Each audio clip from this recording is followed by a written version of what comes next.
So just for background, what is a day in the life of the director of the Arizona Department of Corrections like?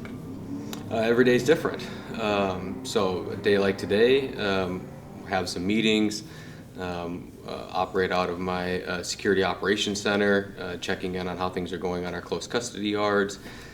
Finish the day having a cabinet meeting at the tower with other state agency directors and everything in between, phone calls, meetings, decisions. Other days are spent out in the field touring prison units. Other days are spent with community partners in the community, strategizing, building stakeholder coalitions, having conversations. So it's every single day is different. Every day on my calendar involves a variety of different touch points with all of the stakeholders that are involved in the correctional system.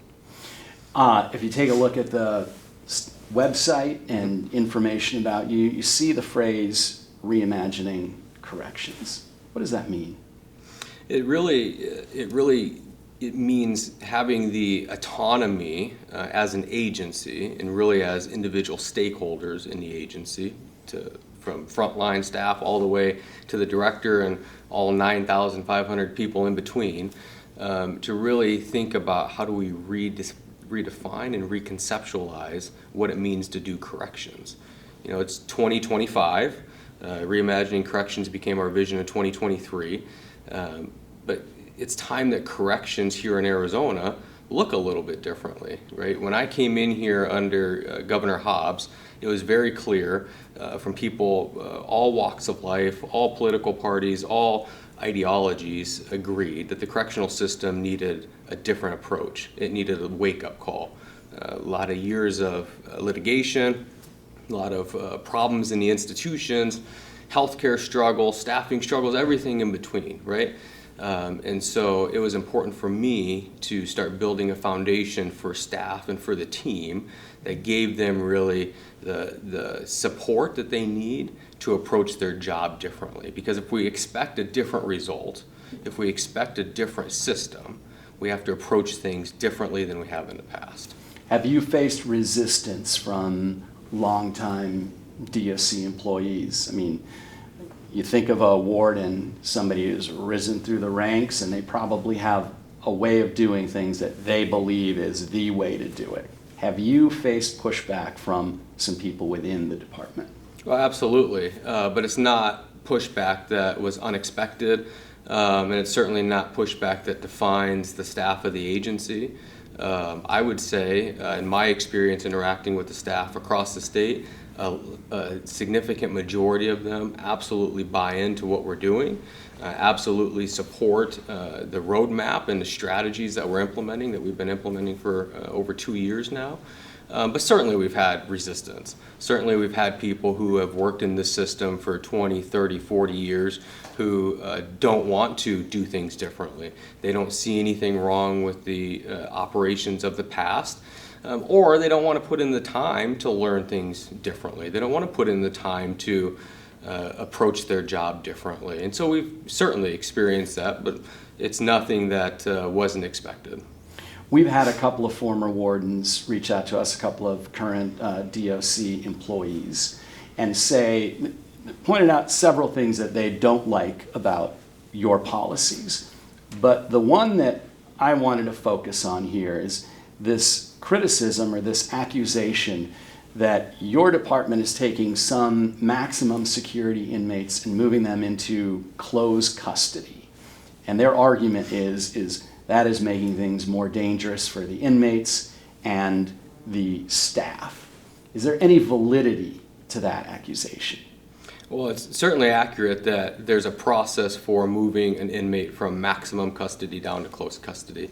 That's not something that Ryan Thornell invented, and it's not something that Ryan Thornell is the spearheader of. That's a best practice in corrections, that max custody or restrictive housing, what some call solitary confinement, is a placement for a period of time in response to somebody's violent, dangerous behavior. right? It's an acute placement to take an individual out of whatever setting they're in because of their behavior and the danger that they pose in that moment, and put them in the most restrictive environment possible. A lockdown environment that typically allows for 1 to 2 hours out of cell, right?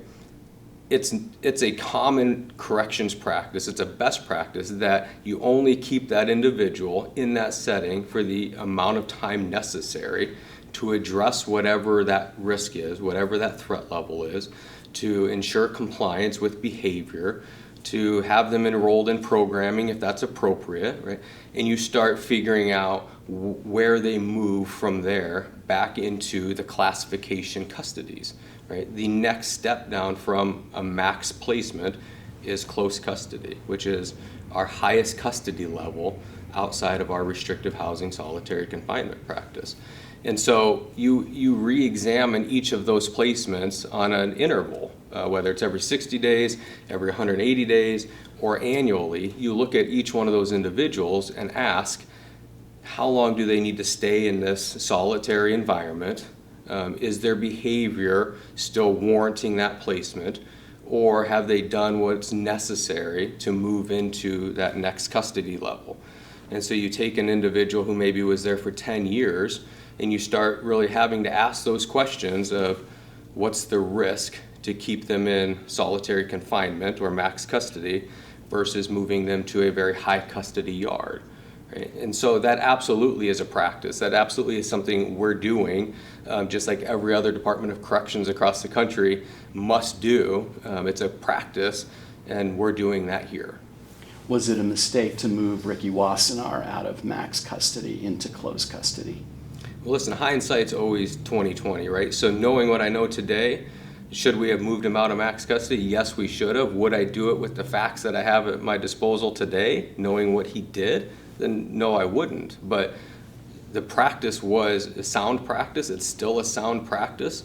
The fact with Ricky Wassennar is he was eligible for movement out of max custody prior to my arrival here, right?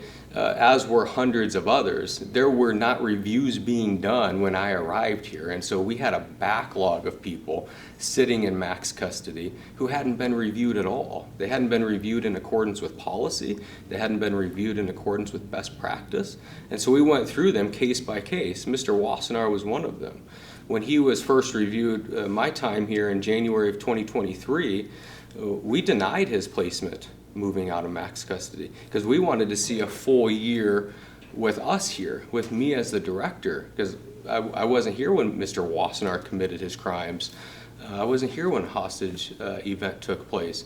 And so we looked at it across the year. We talked with staff members. We got to know the history of him, right? And he had sat in that placement for almost 2 decades, behaviorally compliant, right? Coming out of his cell 1 hour a day. And so you have to start asking that question of, is the time to transition him to a high custody, close custody yard appropriate now?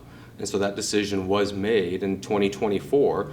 And again, with the facts that we had at our disposal at that time, that was the right decision to make. He had sat in that placement for that length of time. He had been behaviorally compliant. And you have to weigh that, the period of time versus what he's doing versus what other housing opportunities we have available to them. So these people who come forward, take Rodney Carr for example, would probably describe him as an old school warden, and his quote is, there are some inmates that just need to be in lockup. Are you saying then you're evaluating these max custody inmates, and if you deem that they would benefit or the system would benefit from moving them into a little less custody, that's what you're doing? We're constantly doing that. That's part of the custody process of corrections, is you have to always evaluate your population, whether they need to be evaluated for a higher custody or a lower custody. And depending on how much time they have under sentence, you do that in different intervals, whether it's every 6 months because they're nearing their release, or every year because they have a longer sentence. But we have to constantly evaluate our population because that's how we make sure we manage our institutions appropriately, whether it's based upon bed space staffing resources, operational practices, security practices. But to say that one individual has to go in a solitary placement for the rest of their lives based upon one incident, that's not sound correctional practice. That might have been 20, 30, 40 years ago. It's not today. It's not in 2025. Have there been, has there been an increase in attacks on correctional officers from some of these inmates who are coming out of max custody, or has it stayed, I guess, the same as it's been, stable? The close custody environment, which is where they step to from max custody into close custody, the incidents in close custody environments, the violence has upticked, absolutely, but it hasn't been related to individuals coming out of max custody. It's been the close custody environment in general. So it hasn't been tied to specifically somebody like Mr. Wassennar, who'd been there for 15 or 20 years, or somebody who'd been there for 5 years. There's individuals who have come up from medium custody to close custody and been responsible for the violence that we've seen as an uptick recently. So it's not directly related to a max custody policy or practice or anything like that. Are there more inmates in close custody now than there were before? I mean, is that population increasing as you're moving either people down or people up? I can only answer for my time here, and it's been pretty steady for the last 2 years. It's hovered anywhere between about 4,500 and 5,500, give or take, but that's been kind of the steady fluctuation. What do you attribute the increase in violence in close custody to? I think there's a variety of different things. I've been very public about staffing struggles, right? We've had staffing struggles across the state, and so we certainly can't ignore that. But I think one of the more common topics that gets overlooked in all of this is drugs that are coming in through the mail.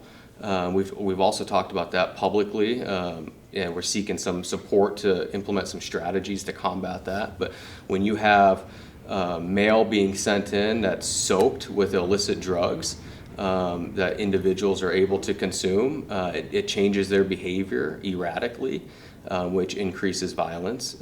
No different than we see with illicit drug use in our communities. And so I would say that's a significant factor that's playing out in our prisons right now that we're actively working on interdicting the drugs that are coming in.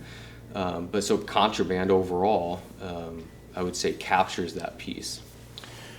I think if you talk to 10 people on the street, 8 of them would not care what the people go through when they're in prison. It is not a sympathetic population of people here. What is the benefit to society, to the prison population, to the taxpayers, to Arizona by managing the inmate population, and specifically this idea of not every maximum security inmate should be in maximum security the entire time they're there, of that bringing them down a little bit? What is the benefit to the state from doing that? Yeah, so I'll talk generally, right? So when you look at our agency, we have about 35,000 individuals incarcerated, right? Inmates, any given day. And about 94 to 95% of them are going to re-enter our Arizona communities at some point. And that includes individuals who are in max custody all the way down to minimum custody. And I take that very seriously because that's somebody who's currently in my custody and care entering into one of our local communities at some point. It could be tomorrow, it could be next year, or it could be in 10 years, right? And so if I have that individual in my custody for the next period of time, whatever that period of time is, I feel a responsibility to do something with them, to give them an opportunity so that when they release back into my local community, they maybe are at lower risk of committing another crime or victimizing somebody or doing something to negatively impact public safety. And if I just sit back and ignore that fact and just say, we'll just lock them all up, we'll just keep them all in isolation for their period of incarceration, knowing what that does to them, whether it's impacting their mental health, their physical health, their overall risk level, right? If I say that that's okay, and then I release them back into our communities knowing that their likelihood of committing a new crime is sky high, how can I say that I'm doing my job in the role of somebody who's involved in public safety? How can I straight face say that to those two people walking down the sidewalk who are interested in the world of corrections and know that we have that opportunity to do something with them while they're here? And so while it might sound simple or easy to say, keep them all locked up, right? Don't worry about trying to rehabilitate them. Doesn't matter. It does matter because they're coming back to our local communities, right? And people would be surprised to think people in max custody release into our communities. And again, how can I say that somebody in max custody is okay to release into local Arizona, but they're not okay to release into a close custody yard that still has fences and razor wire, right? Or into a medium custody yard. And so I take that very seriously, but that's a piece that the broader community doesn't have to think about, and to your point, doesn't necessarily care to think about. Are you confident in the process that you have now of bringing the process that your experts and the people who work for you go through in deciding which max custody inmate gets put down into close custody? I am confident, yes. And as I've said before, we're not perfect. We're never going to be perfect. We're a system of humans, run by humans, right? That's contingent upon a whole host of complex factors. But I am confident in how we operate this department. I'm confident in the policies we have in place, and I'm confident in the team that we have across the state that's responsible for it. That's everything I was hoping to ask. Anything you think I left out? No. It was pretty specific to this. Do you guys think of anything? Other than if you have other people, I mean, you mentioned former Warden Carr. If there were other people that you'd interviewed.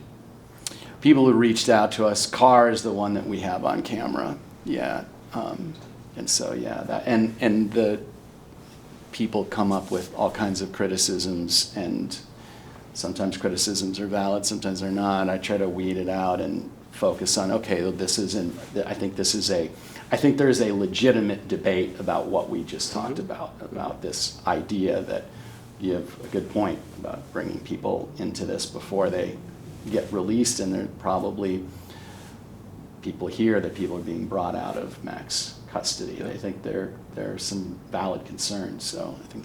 Yeah, and you know, the thing, like what's important for me, and I talk about our roadmap. We put a strategic roadmap out every year, and it has the same 4 goals on it every year, with initiatives under each goal that outline how we're going to operate and the targets we're going to hit for the agency every year. And what's important to me, and what the seriousness of that responsibility I talked about, is wrapped up in this roadmap, because it demonstrates the balance that's necessary in order to achieve that. Because oftentimes in the community, the debate is you have people who think it's strictly about rehabilitation, right, and reentry, and you have others who think it's strictly about locking people up and keeping them in isolation. The reality is we have to meet somewhere in the middle, right, and that's the constant risk conversation we have every single day, and that this roadmap takes into consideration as we think about what and how we accomplish things every year. And so it's not something, it sounds simple to people. It's easy for a former warden to come forward and say, 20 years ago, that's not how we did it. It's unsafe today, right? Well, 20 years ago, nobody cared about this balance. That wasn't the goal. Nobody cared about who we were releasing back into the community, right? The incarcerated population wasn't as high as it is today. The amount of money being spent wasn't as high as it is today. It's a much more complex system today than it was back when former wardens were in their positions. So it's very easy for them to criticize, right? But when you try to carry this out every day for public safety here in Arizona, it's not that simple. Got it. All right. Thank you. All right, thank you.